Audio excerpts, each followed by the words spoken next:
Magandang hapon po mga ka-agri, no, mga ka-farmers, no. So ito na po ngayon ang pinararo ko po, tubo. Variety 88 po to, or tinatawag nilang sweet cane. So fast cropping po to na variety. Ito po, more than 1 month po ito. Awa ng Diyos, okay naman ang tubo niya mga ka-agri, no. So baka sa susunod na mga next year, awa ng Diyos, ma-harvest po natin ito. Medyo malalaki-laki na yung gasto namin, pero okay lang, ganyan talaga yung magpa-farm, mag-ano ka sa agriculture, kasi gagastos ka sa pagpatanim mo yung, kasi dito sa amin every 10,000 pieces na similya, yung tinatawag na patdan, 10,000 pieces ang tawag dito sa amin, laksa, o isang laksa 10,000 pieces yan. So dito ngayon ang presyo is 6,000 per laksa or per 10,000 pieces.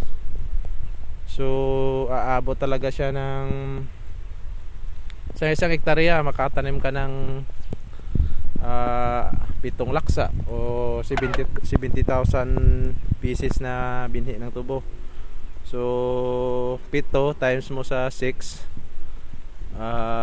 siguro mga 48, isang hektarya lang, no?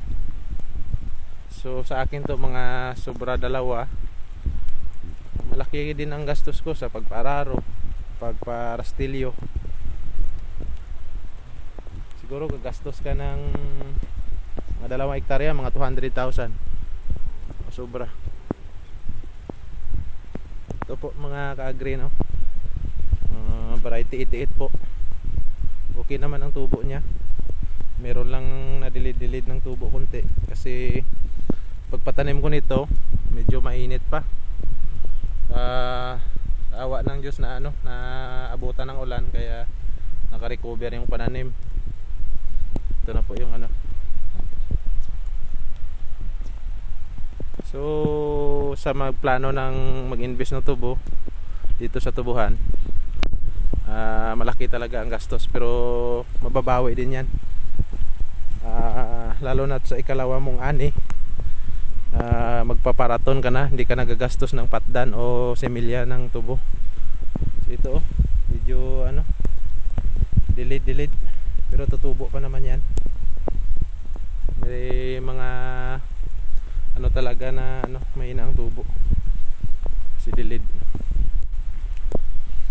pero okay lang yan, makaka-recover rin yan. So mga ka-agri, yan lang. Ito po yung pina-sprayhan ko dati, yung iba hindi naubos yung hindi talaga naubos.